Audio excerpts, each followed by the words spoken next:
Hello, and welcome to the Housing Inventory Count Survey Training. My name is Elizabeth Perez, and I am here from Chicago. Hello, and welcome to the Housing Inventory Count Survey Training. My name is Elizabeth Perez, and I am here from Chicago to talk to you about how to complete the housing inventory count. A few housekeeping rules. Just so you know, all lines have been muted. During this presentation, if you do have a question, go ahead and enter it into the question chat box. If time allows, I'll open up the lines and you can raise your hand. And if you're connected via computer, make sure your mic is working in order to ask your question, because I will unmute you to ask your question. If you do not have a mic or if you're not sure, feel free to use the call-in option to ask a question. Again, you can always use the chat box and I can just read the question out loud and answer it as well. So we have three main objectives for today's training. So after this training, hopefully you'll be able to understand the housing inventory count process and purpose. You will then be able to complete a housing inventory survey for each of your applicable programs at your agency. And then finally, I'll show some upcoming trainings regarding the point-in-time count and the housing inventory count for special program models.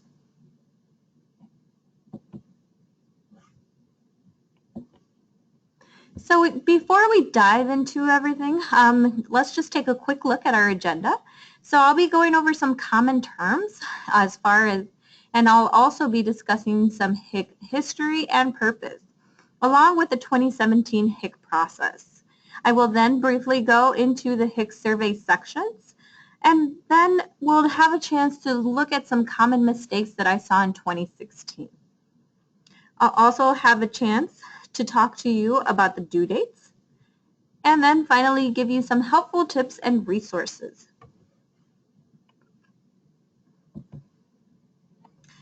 So let's talk about some common terms and acronyms. So obviously the first one is the housing inventory count. We reference that as the HIC. So as you hear me through this presentation reference the HIC, that's what I'm talking about. I'm talking about the housing inventory count. The point-in-time count is shortened to PIT, and that is a snapshot of individuals experiencing homelessness at the same time that we're looking at our housing inventory count. I will also later in this presentation go over beds and units. And the U.S. Department of Housing and Urban Development is short for HUD, or the other way around. So if you ever hear us talking about HUD, that's who we're talking. We're talking about the U.S. Department of Housing and Urban Development. HDX, or Homeless Data Exchange, that's the system HUD uses for us to report on our housing inventory and point-in-time count information. The Chicago Program Model Chart is shortened to PMC. And finally, the Continuum of Care is the COC, which is composed of several stakeholders, being service providers, funders, government, and individuals who've experienced homelessness. So what is the housing inventory count? So the housing inventory count is basically a count of all our housing stock in the city of Chicago. The reason we do it is because HUD mandates for each continuum nationwide to complete this count. It's done in conjunction with the point-in-time count, which is a snapshot of individuals experiencing homelessness on one given night. And these two counts are done usually in the last 10 days in January. These numbers contribute to the Annual Homeless Assessment Report, which is short for AHAR. For those of you that are not familiar with what AHAR is, it's a report that goes to Congress regarding our homeless statistics. So this is what Congress really uses to discuss what funding sources should go to the local levels. The information from the HIC also contributes to the COC application. For those of you that are familiar with the NOFA, this is a common term. So the NOFA is composed of two sections. One is the project individual applications, and the second is the COC application, which really talks about how Chicago is addressing homelessness and the benchmarks that we are hitting. And finally, the HIC information informs our local funding decisions. So we take a look at what our point-in-time count information and what our housing inventory count is. And then we see if there's any gaps and whether we need to send some funding to alleviate those gaps. On your screen, you'll also see the Housing Inventory Count 2017 process that is made of 4 steps. The great news is that you've already been to one, so you're already at the HIC training. The next item will be your HIC submission. You will have to submit a HIC survey by January 30th. At this point in time, the link is not posted, but will be posted starting on January 26th. Between February to March, I do my follow-ups. So any discrepancies that I find in the submissions, I'll be following up with a phone call or an email to individuals to clarify that information. And finally, in April is when we submit the housing inventory count and the point-in-time count to HUD via HDX. Since both the HIC and the PIT are 2 intertwined processes, we both double-check to ensure that our information is accurate and consistent with one another. So who needs to submit a HIC? So any project that has beds and units dedicated to serving homeless individuals and families have to submit a HIC. That means that your program is verifying homelessness status as part of its intake process and that your clients are predominantly homeless. So if you are not doing one of those, you do not have to complete a HIC, but more than likely you do. If you have any questions on whether a specific program at your agency has to submit a HIC, you can always feel free to reach out to me to discuss this further. How many and when are they due? So you must submit a HIC survey for each applicable program at your agency. As a rule of thumb, for those of you that utilize the HMIS system, if you use 2 different HMIS ID numbers, that means that you have 2 different programs. So you must submit 2 HICs, okay? So please make sure not to combine programs because that will indicate a follow-up call from me. Each HIC survey must be submitted no later than 5 p.m. on Monday, January 30th.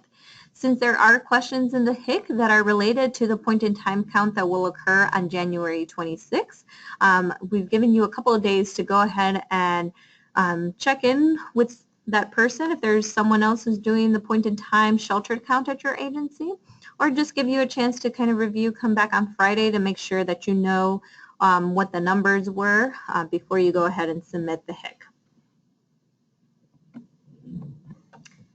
On your screen, you'll see what the 2017 HIC survey sections are. So we have 10 sections. The first one being the project information, second, project type, third, target population, fourth is your HIC beds, 5 is new and under development beds, 6 is bed occupancy, 7 is HMIS participation, 8 is specialized beds, 9 is HIC units, and 10 is your unit occupancy.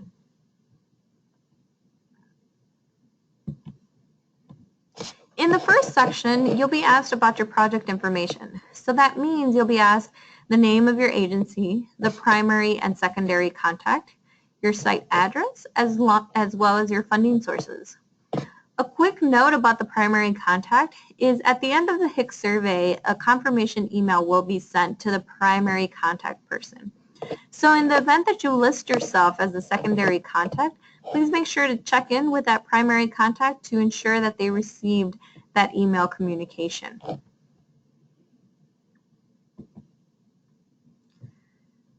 For programs with multiple sites, you will have to enter the address where the majority of beds and units are located. So Usually for site-based single project address, that's pretty simple. We just want one address, a complete address. But for those multi-site programs, they're a little bit trickier. I know a lot of agencies have maybe 2 or 3 buildings, so they wonder what would be the appropriate address to add. So just indicate the complete address where the majority of beds are located. The same thing goes for your tenant-based scattered sites. In addition to those scattered sites, you will see an additional pop-up window that'll show what zip codes your other beds and units are located. So you'll be able to check off the zip code for those other units.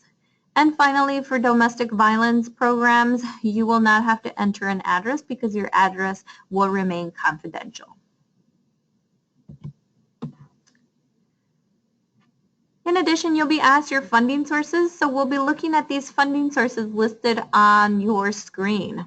So if you are having any difficulty knowing, maybe you're not sure which funding sources funds your program, please check in with your finance department just to ensure that you're selecting the correct funding source for your program.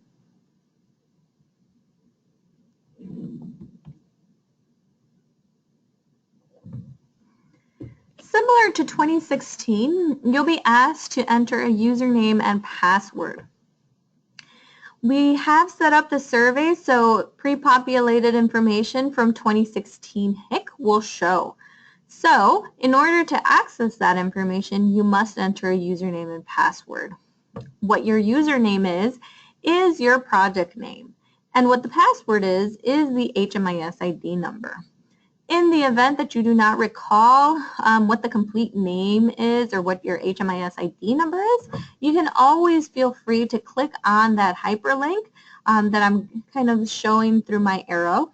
The 2016 HIC submission chart. That will show up in a new window and it'll look like this. I encourage you to copy the project name and paste that into the username box. This is because the login box is very case sensitive, so even if you miss a space or a dash, you'll get an error message and it won't allow you to move forward. So just make sure you're copying and pasting. So for example, I would just go ahead and highlight a little bit of heaven. So I'd copy that and paste that into my username and just type in my password of 133. For new programs, so let's say you started a new program in 2016. You obviously we will not know what your name is or your HMIS ID number. So what you can do is scroll down that 2016 HIC submission chart, and at the bottom you'll see that there are options for new ES programs, a new IH program, and so forth. So you would just select the one that best fits your program type, and you'd enter the username as new ES program, and then your password would be 1000. Unfortunately, none of your 2016 information will pre-populate because we did not have a record for you in 2016. So just make sure that you do update all that information.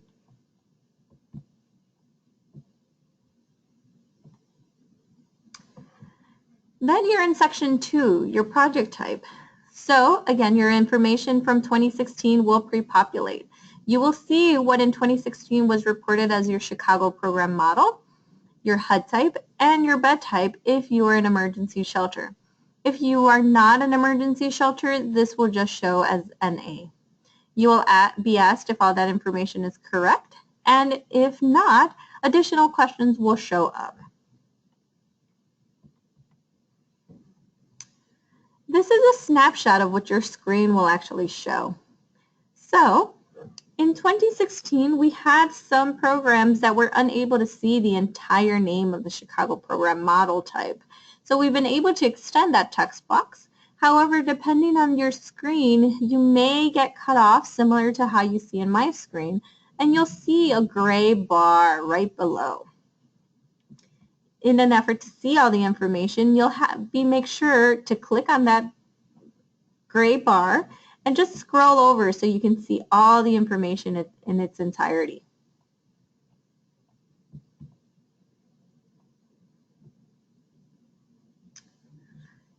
If you believe that the Chicago program model type is incorrect, you'll go ahead and be able to update that.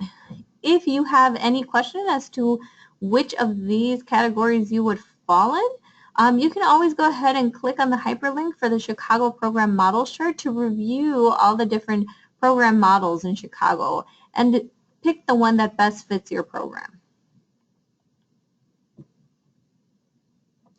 If you are wondering what HUD considers you, these are the definitions for the HUD types. I know sometimes we have some questions from our interim housing programs because they're not quite transitional housing, yet they're not quite emergency shelter.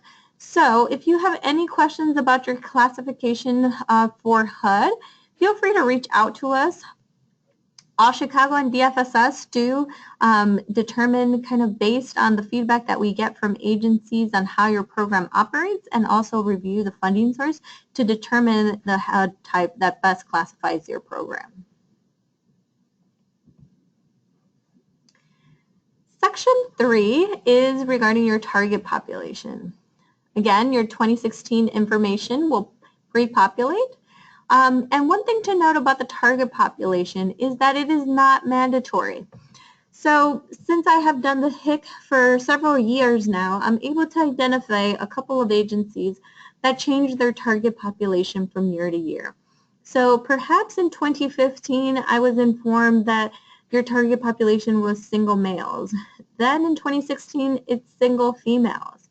And then this year, I get a note that it's changed to families, so households with children. So that indicates a follow-up call on my behalf to that agency.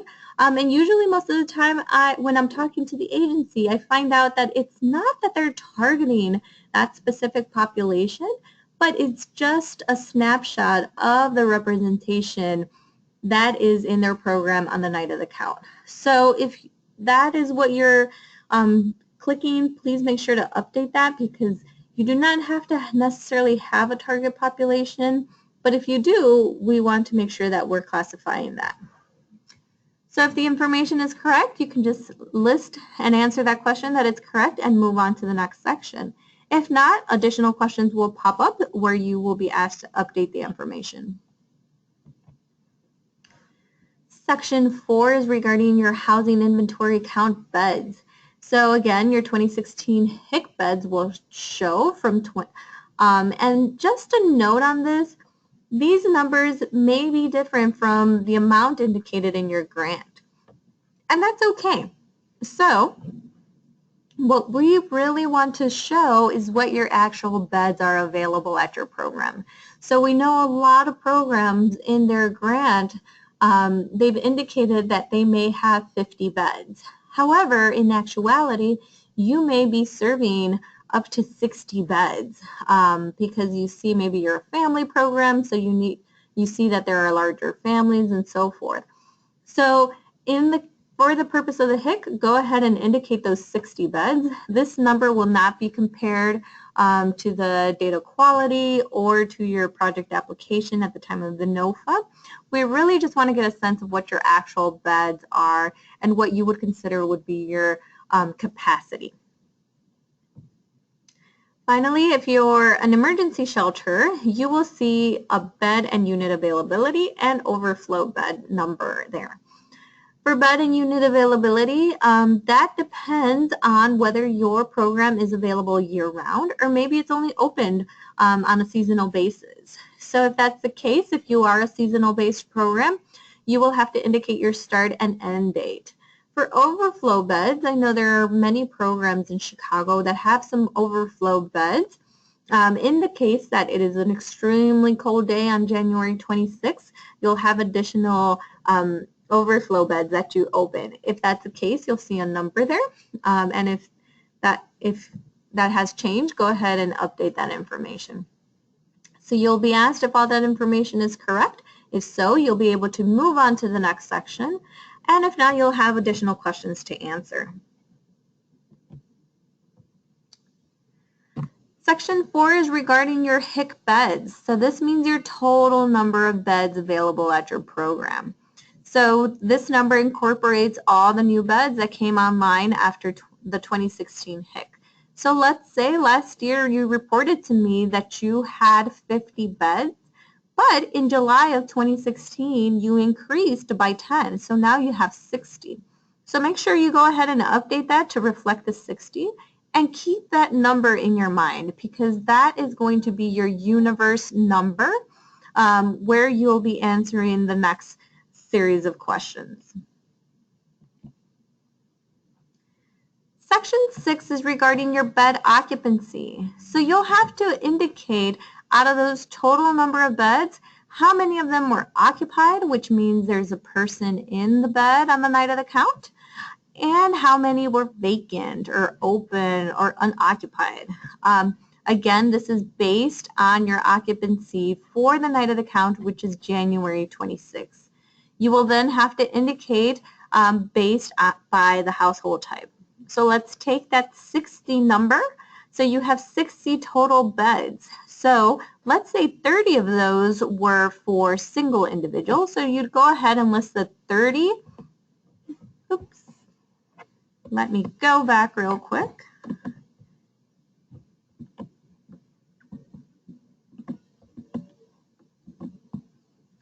So you'd list the 30 here under the occupied singles. And then let's say you had 30 that were part of a family. You'd list the other 30 under the occupied beds.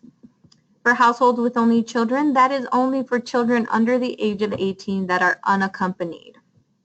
And then you'd go ahead and add that up. So you'd add that 30 and 30 to 60. And that matches your total number of beds that we discussed previously. Be sure to indicate 0 if you were at full capacity under the vacant beds. And for cribs, for my family programs that have infants and you have cribs, please only count your cribs if there is an infant in the crib on the night of the count. For emergency shelter, transitional housing, interim housing, permanent housing with short-term support, youth interim/transitional housing, and safe havens, your HIC occupied bed numbers must match what you submit to DFSS in their tally forms. So make sure if it's to another individual at your agency that's completing the point-in-time sheltered count at your agency, make sure that you know what the tally number is on their sheet so that way you can include it as part of your HIC. For all other program models, this is the number of people that were in your program on the night of the count, which is January 26th. And this should match your number of occupied bed number. Section 5 is based on your new under development beds. So this means any new beds from February 1st, 2016 to January 31st. So any new beds that came online from last year to now. So this could be a subset of the number of the total number of beds, or it could be all of them if you just opened up a program. For your under development beds, these are any beds that will be coming online between February of this year till January of next year. So let's say you have an awards letter and you know you will be increasing your capacity by 20 beds. You're just waiting for that money to come through. So you don't know if those beds will be coming online next month or maybe by July. So just make sure you indicate those under the under development beds so we are able to check in with you next year to see how that came through. Section 6 is regarding your bed occupancy. Again, if you have any vacant unopened beds, an available bed would mean that the bed is unoccupied. If you have no vacancies, that means that you were at full capacity and you'll be able to move on to the next question. However, if you are not at full capacity, additional questions will show up where you will have to indicate the number of unoccupied beds and whether those beds would have been for singles, families, or children under the age of 18 unaccompanied. Or maybe it was a combination of all those three. So you'll be sure to answer that question. Section 7 is regarding your HMIS participation. Again, your 2016 information will pre-populate, so you'll see whether all your beds are participating in HMIS, maybe some, or maybe not at all. And if you are a DV project, you should not be participating in HMIS. So you will be asked to confirm this information, and if you need to update that, additional questions will show. Section 8 is regarding your specialized beds. So in 2016, the information will pre-populate based on what was indicated that you have specialized, aka dedicated beds. For the purpose of the HIC only, we will only track 3 types of dedicated beds. For chronic homeless beds, and this is only for PSH projects. We will also track veteran beds and youth beds. For youth beds, you will have to indicate what the youth age range. So you will be asked to confirm this information, and if you have to do some updates, you'll get additional questions asked. A quick note about dedicated beds. So please keep in mind that for those 3 specific types, we are looking at dedicated beds. So those beds that are being set aside for specifically for a veteran or a youth or a chronic homeless individual / family. If it just so happens that you happen to have an individual that meets one of those criteria in a bed in your program on the night of the count, that doesn't necessarily mean that it's a dedicated bed. So if you are not tracking chronic homeless, so you're not documenting that chronic homeless status for your permanent supportive housing bed, that does not mean that it is a dedicated bed. Okay, so just please make sure to accurately note that. If you do have specialized beds, you will indicate the number of dedicated beds based on the household type. So let's say you have 10 chronic homeless dedicated beds and they are only for single individuals. So you'd go ahead and list that 10 in that first box. Let's say maybe you have 10 chronic homeless beds, but 5 of them are for singles and 5 of them are for families. So you would go ahead and indicate the 5 in that first box and 5 in that second box. And then you'd list 0 for households with only children, because that's for children under the age of 18 that are unaccompanied. And then you'd go ahead and add that total, so that would be 10. And you don't have any veteran or youth beds, so you would indicate 0 in all these. Section 9 is regarding your HIC units. So again, your 2016 HIC information will pre-populate, and you'll be asked whether that information is correct, and if not, you'll have some additional questions to answer. Similar to the bed occupancy, you'll be asked about your unit occupancy. So that means what is the total number of units that were occupied and vacant on the night of January 26th. And you'll have to indicate that based on household type. So you'll let me know how many units were occupied for singles, how many units were occupied for families, and how many units were occupied for households with only children under the age of 18 unaccompanied, and your total. So if you were at full capacity and you had 30 units, you would indicate those 30 units perhaps were only for single individuals. So you'd list the 30 in that first box and 0 in the second and third box, and then the 30, because that would add up. And this would all be 0.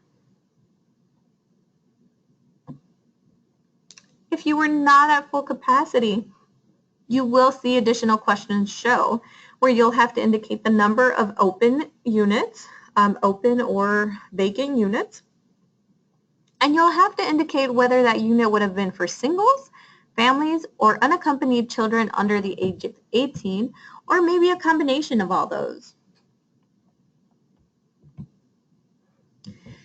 Now let's take a minute to discuss the difference between a bed and a unit. I think everyone is familiar with a bed, and they've been able to accurately report on the beds. So when I'm talking about a bed, I mean the actual furniture. This could be a bed or it could be a cot, depending on how your program is set up.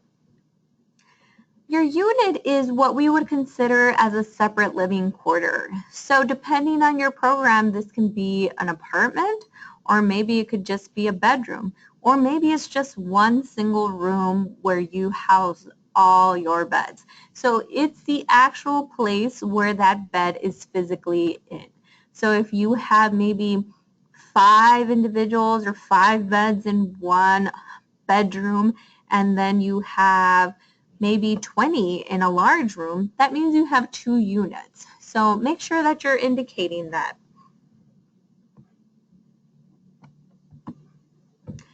And that's it. That's the housing inventory count. So you'll get to the thank you page and you'll receive a confirmation email. Again, that confirmation email will be sent to the primary contact and it will have an inclusion of a PDF of your HIC submission. This also serves as proof of your submission. In the event that we ever say you did not submit, you can easily show that and show that you did submit a housing inventory count for your program. So now I just want to take a minute to review some common mistakes that I saw in 2016. So here on your screen, you'll see that I had a submission where the agency indicated they had a total beds of 50. So when they got to their bed occupancy, they indicated that they had 20 occupied beds for single and 2 were open. And then they listed 0 for cribs, 0 for families, and 0 for households with only children under the age of 18 unaccompanied. And then they added their totals as 22 and 0.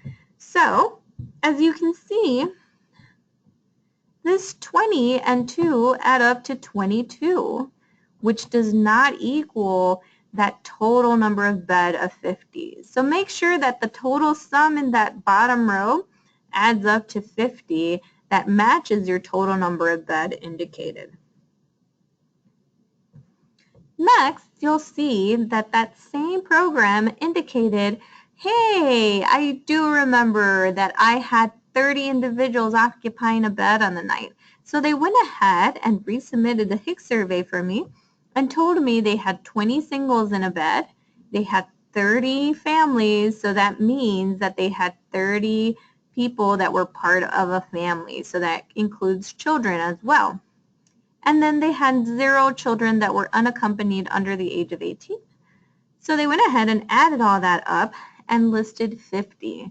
And they noticed that they were at full capacity and they did not have any infants.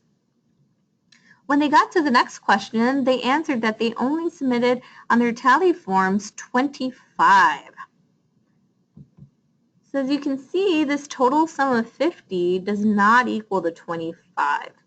So this individual possibly did not check in with their coworker to make sure that their point-in-time count tally forms matches what they were submitting in their HIC. So just make sure that if that's your case, that you're checking in or double-checking those tally forms to make sure that your occupied beds match your total number on your tally forms.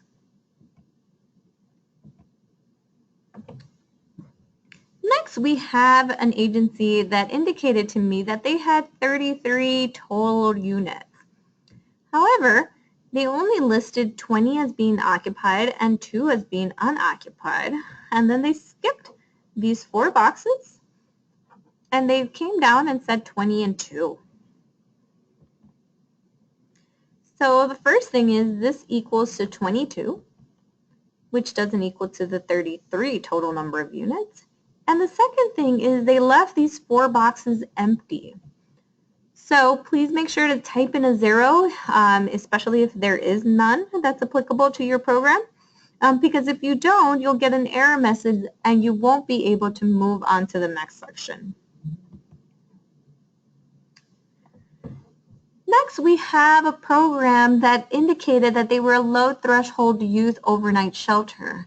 But when they got to the target population, they stated that they only targeted single males 18 years and over. So please make sure to review and to indicate the correct target population so that it matches your program model description. In the target population, there is an option for youth, so just make sure that you're selecting that as you're going through the survey. Another example is we had that same low threshold youth overnight shelter get to the section on dedicated beds, and they stated that they did not have any youth beds. So again, make sure that you're consistent throughout the HIC survey. So making sure that your dedicated beds and your target population and your program model description all match.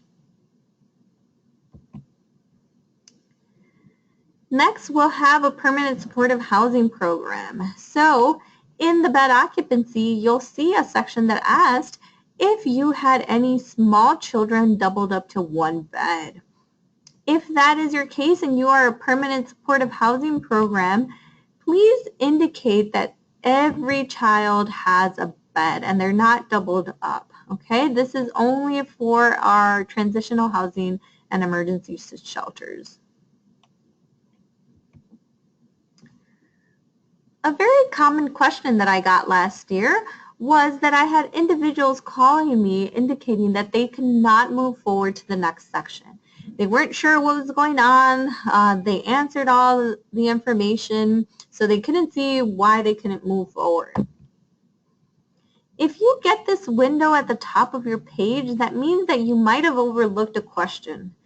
So make sure that you're checking to see if all the questions have been answered. If you did skip a question, a yellow-orange outline will come along and kind of outline that question that you missed. So just make sure that you double check and answer that question before trying to click on next. Again, you have to submit a separate HIC survey for each applicable program within your agency. You will have to submit the survey online via Survey Gizmo. We will not be accepting PDFs. If you are having any issues, please contact us as soon as possible. Each HIC survey must be submitted no later than 5 p.m. on Monday, January 30th. If I do not have a HIC survey from you, I will be contacting you to determine whether your program has closed, and that way we can close out those beds. A couple of helpful tips. After this webinar, I will be emailing you a HIC PDF version of all the questions. So it may look a little bit long because it is every possible question that is part of the housing inventory count. However, as we've gone over, all those questions may not become visible if you do not have any changes from the 2016 HIC. Please be sure to have all your information available prior to entering into Survey Gizmo. It's usually a very quick process if you have all the information ready to go and just go ahead and enter it. Make sure you're checking in with your point-in-time sheltered count people. If you do have an emergency shelter, interim housing, or transitional housing program. New this year, you'll have the opportunity to save and return at a later point, which I'll be going over in just a few. And finally, if you have any questions, you can feel free to reach out to us here at All Chicago to help you answer those questions. The save and return later. So new this year, we'll have the option to save and return at a later point. So this is especially helpful for those agencies that there's two different people, one completing the HIC and one completing the point-in-time sheltered count. So sometimes you have to check in with your coworker just to make sure that your information is consistent. So if that's the case, you'll see at the upper top page of your HIC survey, you'll see this gray bar and it'll show save and continue later. One thing to note about this is that you have to ensure your email address is correct. That link is unique and will not be able to be resent. So once you click on the save and continue later, this pop-up window will show up and you'll be asked to supply an email address. Again, make sure that it is the email that you wish to get that link, because unfortunately All Chicago is unable to keep a record of those unique links. So once you click save and exit your survey and that email address is incorrect, we will not be able to send you that same link, so you will have to restart. This HIC webinar is being recorded, and any additional resources will be posted to the All Chicago website at the two following links. So you can be able to find this information on the updates page, or you can find it under the COC funded page. Some upcoming trainings. So we have a special HIC webinar for Rapid Rehousing, SSVF, and GPD programs that will be held on January 23rd from 10:30 to 12 p.m. If you happen to have a program that is a Rapid Rehousing, SSVF, or GPD program, please be sure to tune in because you will have to complete your HIC webinar slightly different than everyone else. For those programs that are participating in the PIT sheltered count, there is an HMIS bed list training that is now available. So feel free to check in with us to learn a little bit more about that. And finally, we will be doing HIC and PIT in-person trainings. Those began on January 17th, and we have one more session coming up on Tuesday. So if you have not attended, feel free to register with the FSS. So now we'll open up the lines for a question from our audience. So I have a question that asks, my program has a HUD contract where we have family units. Our family units that we reported on our contract is less than what we actually fill. So should we fill our HIC based on our HUD contract number, or should we base it on the number that we would actually consider at full capacity? So that's a great question. So you would have to complete it based on what you consider your maximum capacity is. So I know that may be over what you indicated in your grant, and that's okay. But again, we want to know what your actual number is. So if in the event that you had some open units left, you'd go ahead and indicate how many units you think would have been open on the night of January 26th. So we're just going to leave it open for a couple of seconds. See if anyone else has any other questions out there.